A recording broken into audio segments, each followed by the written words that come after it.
Henriksen, who parted ways with the team after a 15 and 17 season. They parted ways after the Big 12 tournament last year. Coach Snyder has spent 4 years with Stephen F. Austin. Before that, he was at Emporia State, where he became the winningest coach in women's basketball history, and he won a Division II national championship there in 2010. All that coming up live from the press conference on Good Morning KU.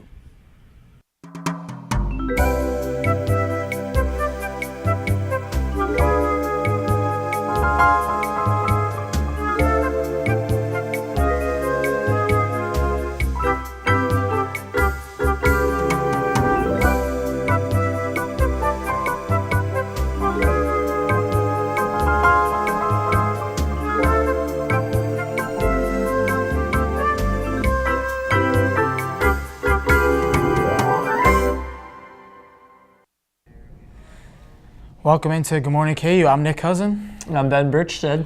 We have Griffin Hughes at Allen Fieldhouse as the new women's basketball coach for KU is getting introduced. Brendan Schneider. We'll give it to Griffin in a couple minutes and throughout the show. But Ben, let's start off with the KU relays. You ran in the steeplechase and you won, so break down that race for us. Yeah, well, going into it, I knew that there was going to be one guy from Purdue that was definitely going to pose a threat. We kind of had the same times going in, PR-wise, and I just kind of wanted to do my best to stick with him, and he made a move 2 laps in, and I kind of let him take the lead for a little bit. Made sure I was keeping him in check, and just felt really good, and took the lead with about 3 laps to go, 2 laps to go, something like that, and felt really good. So it was nice to go out and do that. How did you feel about the overall team performance as we saw Stigler and Lindsey Ballmer? Absolutely. Well, yeah, those two are always there for us. If we're needing points, and luckily, the whole team really just brought it that day. We felt really good about how we could perform going in, and to win by that big of a margin in front of the home crowd is just such a good feeling, and it was a lot of fun. How did you feel for the team this weekend as they go to the Drake relays? Well, actually, at Drake relays, we're not going to be sending, I don't think, anybody. We have a smaller meet at Joplin, I think, that a few of our 4x1s are going to be going to. And we have some of our throwers going to San Diego, I believe. But other than that, we're just going to kind of have an off week because we've been going at it for 4 weeks in a row. Okay. So we're a little beat up, so it'll be nice to take a week out before our next meet at KU, actually, in 2 weeks. It's always good to get that break. Absolutely. And you guys have another track meet coming up in 2 weeks back at Rock Chalk Park. Yep. That's the KU Classic, I think. Jayhawk Classic, you know better than I do. But yeah, no, it should be good. I think we have Air Force coming. Other than that, I'm not really sure who else coming, but it should be a pretty competitive meet, so I'm excited. That's good. What for you? What is your? How do you feel running the steeplechase? Is it like your best event? I guess you could say. Well, yeah, it was only my second time running it. I know Coach is going to make that my main event, which is really exciting because it's a lot of fun. So I don't know. I'm going to try and make it my own and see how well I can do over the next few years. But for now, I'm just having a lot of fun with it. And it's tough, but it's fun. Let's throw it to Allen Fieldhouse, going live into the press conference, introducing Brendan Schneider. Court. I began to feel it. The goosebumps, the hair on the back of your neck. There's a wave of something special about this place. That day as I drove back to Emporia, any career goals and aspirations that I had, those were altered. And from that point forward, honestly, for the last 20 years, there's been 2 words that I've always wanted to say. But I told myself I'm not going to say them. I'm going to wait. I like this guy already. And I'm going to wait until one day I get to be part of the family, of the KU family. And today I could not be more honored, humbled to finally get to say Rock Chalk.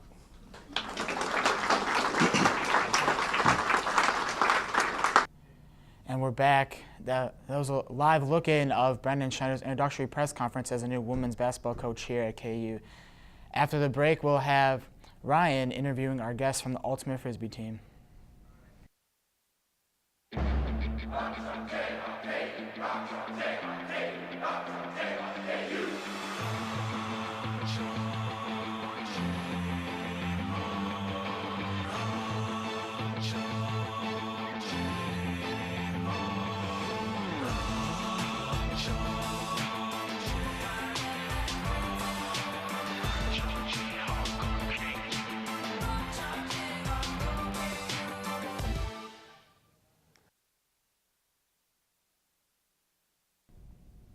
Hi, welcome back to Good Morning KU. I'm here with Kailee Karr, a senior from the KU Women's Ultimate team. And so how did you get into playing Ultimate? I know it's not a very mainstream sport, so how did you learn about it and join the team? Yeah, I'm pretty sure my parents still think I throw a Frisbee to a dog, but so I actually played in high school a little bit with some of my friends. We actually, we would play, excuse me, we would play after school, just hanging out as conditioning for our other sports. A lot of us played basketball, ran cross country, that kind of thing. And then it just stuck. When I came to KU, I wanted to find something to do that kept me competitive, but that I could do alongside, rigorous schoolwork and that kind of stuff. So yeah. So KU has both men's and women's teams for Ultimate, women's Betty Ultimate and men's the horizontals, and they practice twice a week, right? Twice a week, and then we have about 4 tournaments in the fall and about 5 or 6 in the spring. Okay, so what's the team atmosphere like? Since I know it's not like a scholarship sport or anything, is it all just for fun, or do you get really serious, or how does that work? Yeah, well, it's always a balance, and each team kind of has their own feel. But the nice thing about Ultimate is we actually have a really unique culture. So in the game, we have something called Spirit of the Game. And what that is it's basically because there are no referees or anyone to turn to when there's a call on the field, you have to sort of talk it out with the other player as well as your own teammates and sort of figure out what happened. And what that does is it creates an environment of competition, but also being honest, being upfront, and really, getting along with the other team at the end of the day, even though you're competing. So it's really an interesting and unique culture that creates this sort of tight-knit community, which is a big reason that a lot of people stick with it and devote a lot of time to it, even though, like you said, it's not a scholarship sport. So I also understand that you guys recently advanced to regionals in Denver, and that's this weekend? Yeah, both our men's and women's teams actually will be going out and playing this weekend in Denver. We won our sectionals tournament last weekend, so then this is the next step. And if we place in the top 3 at our regionals tournament, then we will be on our way to nationals. So how do you balance having your end of year competitions with finals? I'm sure you're really busy with that. Yeah, it's really tough. I'm definitely feeling the pressure as a senior and going into grad school next fall, but I would say that this is kind of similar with a lot of student athletes. I feel as though our sport actually kind of encourages us to get stuff done early, because when you have a big competition coming up, I know I don't want to be stressed out with homework the night after a big day of games. So it really kind of pushes me to get on top of my stuff and do the homework, do the assignment early rather than Sunday night. So I know it's a little late for this year, but how about for next year? How do people who are interested in joining either team find out a little bit more about it? Yeah, so we actually, both teams, the men horizontal and the women Betties, have a really good online presence. So we have a WordPress as well as a Facebook and a Twitter. But I guess the most simple way would be to contact bettyultimate@gmail.com. We're really active on that, and we're constantly looking for people to play. Anyone, no experience needed. It's the best decision I made in my 4 years here at KU. So. And I also understand that you, on May 9th, you're organizing a youth ultimate camp. Can you tell us about that? Yeah, so this is something that's really important to me personally. Like I said, the spirit of the game aspect really encourages self-advocacy and confidence and respect for each other. So I think that all of those qualities are really important for youth, for children. So I've been organizing this youth clinic that's going to be coming up. It's really exciting. It's the first of its kind, so we'll see how it goes. It's going to be at Shake Fields on the corner of 23rd and Iowa Street on May 9th from 1 to 3:30, and it's completely free. 3rd grade and up, and we're just going to teach the fundamentals as well as gameplay and just scrimmaging and all that sort of good stuff. So. All right. Well, thank you very much for coming, Kailee. We'll be back later with the news. Where you go to college makes a statement about you. This place will become a part of you, your identity for life.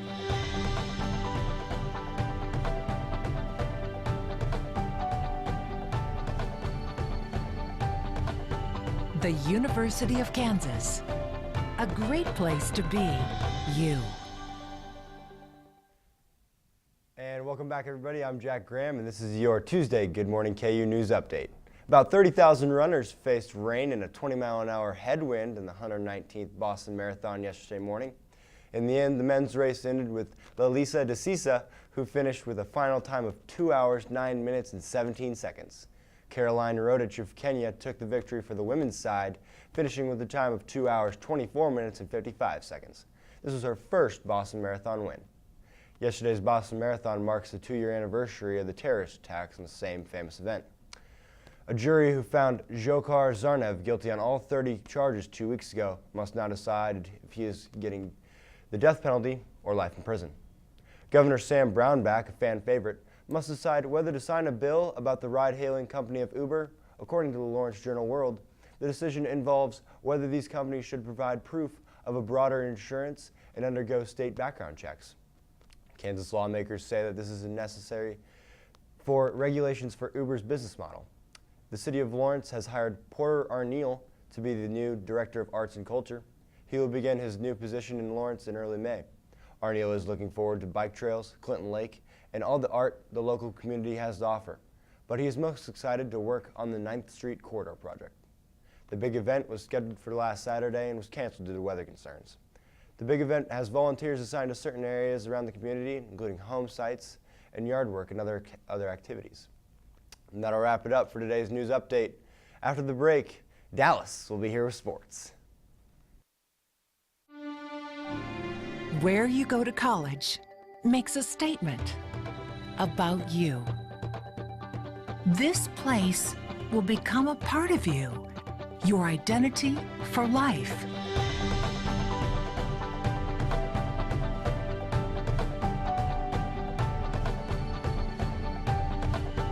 The University of Kansas, a great place to be you. And I'm Dallas with sports. Former Heisman Trophy winner and quarterback Tim Tebow is returning to play in the NFL after being an analyst for the college football on ESPN last season. He is set to sign with the Philadelphia Eagles. His most recent NFL work has been participated in training camp with New England Patriots before the 2013 season. The KU baseball team is currently 16-24 after losing to Big 12 rivals 16-7 on Sunday. The team lost a 3-game series to the Longhorns with a record of 1-2 against them. As for the Big 12, the team is last with a 4-8 record.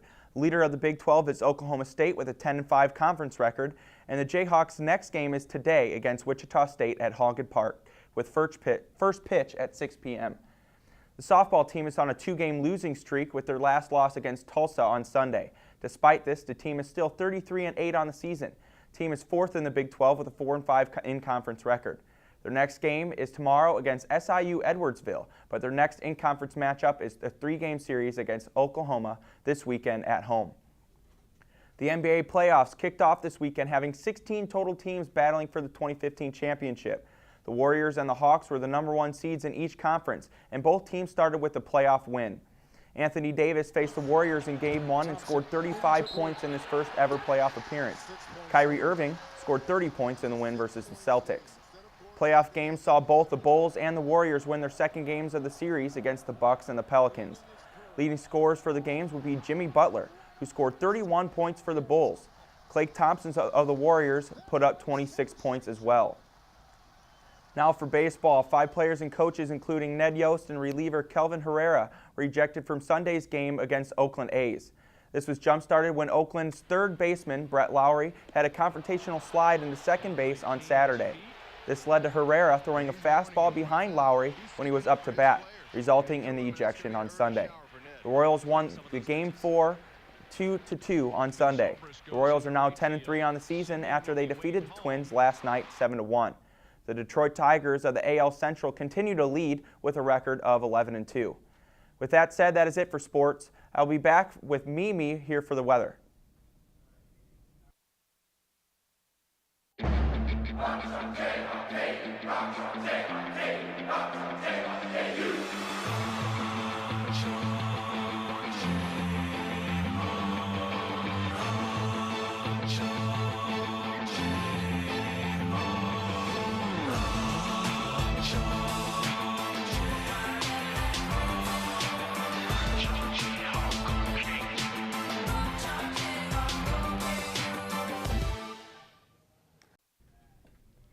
Good morning, KU. I'm Mimi Mishash here with your weather. Looking at today's forecast, walking in, it was a beautiful morning. Temperatures in the 60s right now. Hopefully those temperatures will rise up into the 70s today. We're taking a look at today's forecast. We're hoping to get into the 70s. this morning right now into the 60s, later into the afternoons, going up higher into the 60s. And again, 6 o'clock this evening, temperatures 69 degrees. And again, that high today is going to be 70, a light breeze, a little bit windy as the day goes on, but hopefully that turns out well. Today's actually our nicest day this week. The rest of this week is going to be a little bit chillier. Looking into the 5-day forecast, we see Tuesday, 70 degrees today, a slight chance of rain, and then going into Wednesday, Thursday, and actually throughout the rest of the week, temperatures into the 60s. And Friday, Saturday, we're actually looking into potentially a chance of some rain Friday evening into Saturday morning, but we'll keep you posted on that. So definitely get out there and enjoy the weather today, because today will be the nicest day of the week. And Kaylee, I took a look at the weather in Denver this weekend for the Betties tournament, and temperatures, we're looking at temperatures into the 70s and a high likelihood of rain. Hopefully that changes for the better. Wishing luck to all the Betties. Have a great day.